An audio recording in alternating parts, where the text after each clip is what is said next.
Hey everyone, Mr. Sujano here. In this video we're talking about Nintendo Switch, PSP, Mednafen, and more. Let's get started.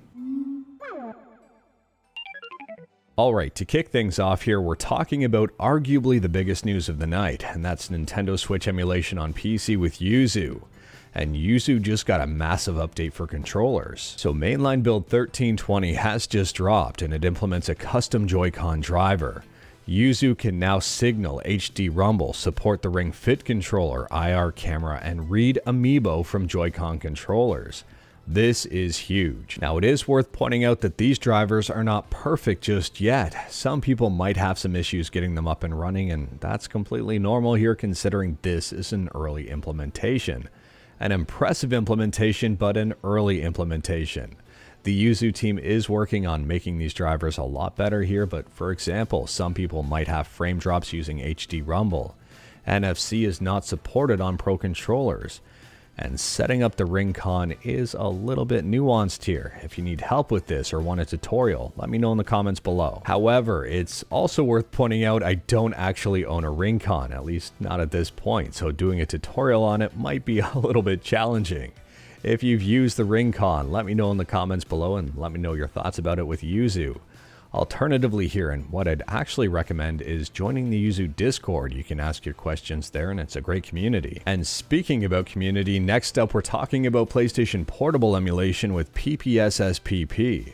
The developer of this emulator has a very interesting blog post, and I'll leave a link to it in the description below. It goes over exactly what went into recreating lens flare and burnout. I'm not gonna lie here, I've seen some comments on some of my videos before where people are asking why I get so excited about a game booting or some graphical fixes. And that is because a ton of work goes on behind the scenes to produce sometimes a seemingly small effect.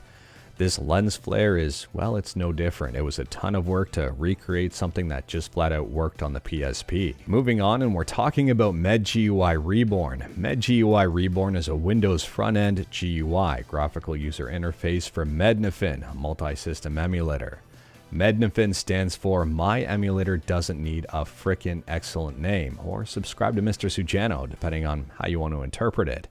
Anyways, here MedGui just got a brand new release. If you are curious about this one, version 0.122 is the new version, and I'll drop a link to it in the description below considering it is free and it's open source, and it's pretty amazing.